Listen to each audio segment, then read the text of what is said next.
He's not either. Hello there, kids. This is Mr. Rushing here, coming to you with some hunting personality types. I know lots of you like to watch the hunting on the TV.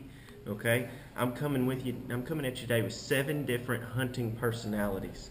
All right, you will see these through various hunting shows, different types of hunting. They may vary from turkey season to deer season, all the way into maybe dove season, maybe some coyote season. These guys may not be in every hunting season, but I want to make you aware of the different types of people you will see in the woods. Okay, now all of these personalities usually take place after the kill has been made, whether that be venison, whether that be a big fish that they've just caught, or maybe, I don't know, like a hawk or an eagle or so, or a rhinoceros, something like that, okay? So, first guy I want to tell you about is the nervous after the kill guy. This guy seems to be nervous after he's already killed someone, like the cops are going to come get him. He may be a poacher, okay? But his reaction generally looks like this. I don't know if I'm shooting a gun or a bow here, but I've just killed something.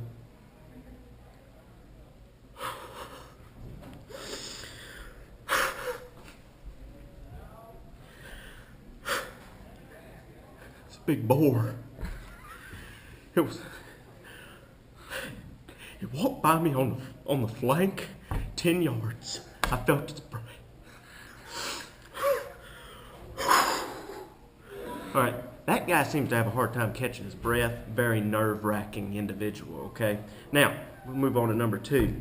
This is my favorite guy. This is a guy I like to call "Don't Wake Up the Dead" guy because he wants to whisper after he's killed the animal. I don't understand why. So here's the way this will go. Boom! Big loud gunshot. Animal dying.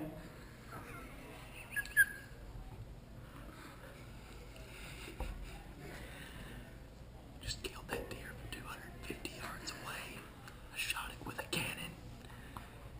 We had a Tomahawk missile come in from outer space and blow this thing up. I want to still be quiet though because I don't want to disturb the dying process of the animal.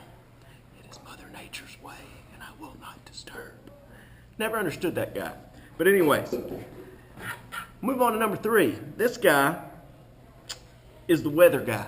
The weather/location guy. He wants everyone to know the humidity, the dew points, the temperature, the wind direction. He wants you to know his latitude and longitude. And it'll usually go something like this. Shoot fire, boy. We had us a good hunt over here today. 38.6 north, 74.6 degrees west. Out here in a vacant cornfield planted by Coy Elliott back in the springtime, and the corn's done been harvested. And I've done harvested me a nice deer here. We've got a weather with a dew point of 17.4. Humidity is just nothing today. We had a nice wind out of the southeast. Good wind for us today. Did not pick up any scent. Okay, gives you the Cal Cisco rendition of what just happened. Now this fourth guy, distance guy. This guy is all about distance. Okay, the longer the better, right? So this guy, distance guy, is going to be very concerned with how long of a shot he just made. I just shot that deer from about 317 yards with my muzzle loader, which I know may be a little bit out of range for most muzzle loaders, but for me and my Kentucky Long Rifle 1776 model, not that far. Actually, we had a good wind behind us, carried the projectile right into the heart region of the animal.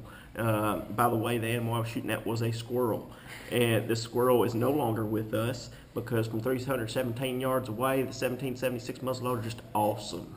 Okay, now moving on to this next guy. This is going to be a professional. Okay, we're talking about the sponsor guy. He wants you to know everything about the hunt he just had, including the equipment, the gear he's wearing, what's preventing his scent from being picked up, everything. He wants you to know who's sponsoring his hunt. Hi, y'all. I here on Spread by Coy Elliott, planted with, old granddad's foliage, and we'd like to thank 7-Up, our sponsor here, for getting us on this terrific hunt. Michael Waddle and Blake Shelton, all those guys out there from the Real Tree Road Trips. You know, a lot of people say it's hard to kill one of these big rhinoceros, but with this Matthews 7.18 bow, you just can't help but miss and knock something down. I mean, it's going to hit, it's going to drop. You understand what I'm saying? Now, wouldn't have been possible if it hadn't been for my Cover PU scent blocker. Okay, scent blocker is the #1 key to success, especially when you're having a bad windage day like we're having here today here in Western Kentucky on Coy Elliott spread. But Coy, I gotta thank him. All of his crops have been pre-scented with Cover PU. Okay, that guy, like I know what he just said.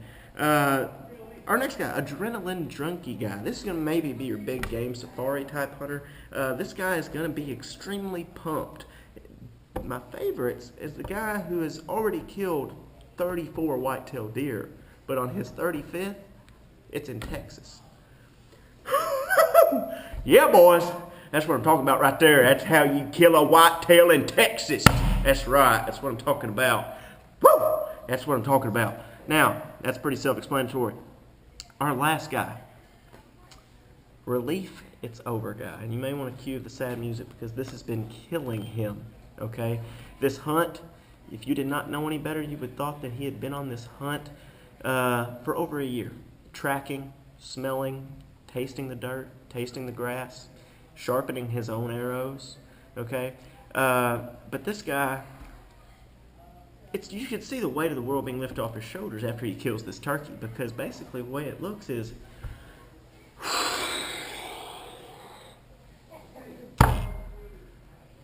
tell you what, we've been out here night and day, and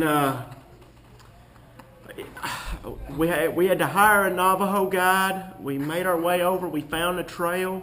Started with 1 drop of blood, 1, and we tracked that 1 drop, and we got some coon hounds out here, and we've been on the trail for part near 4 hours, and finally this has come to an end.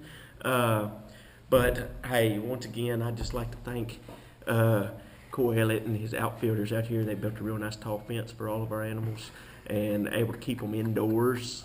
It increases the chances of killing the animals because they just walk right up to you. They're tame. They don't even know you want to hurt them. But I'm really glad this is over. Now we just get to go back and enjoy some good meat. All right, that's all I got for you today, guys. Thank you, and be sure to tune in next week as I will be going over the different types of fishermen. Thank you. Have a good day. Wildlife class, that's how you do it.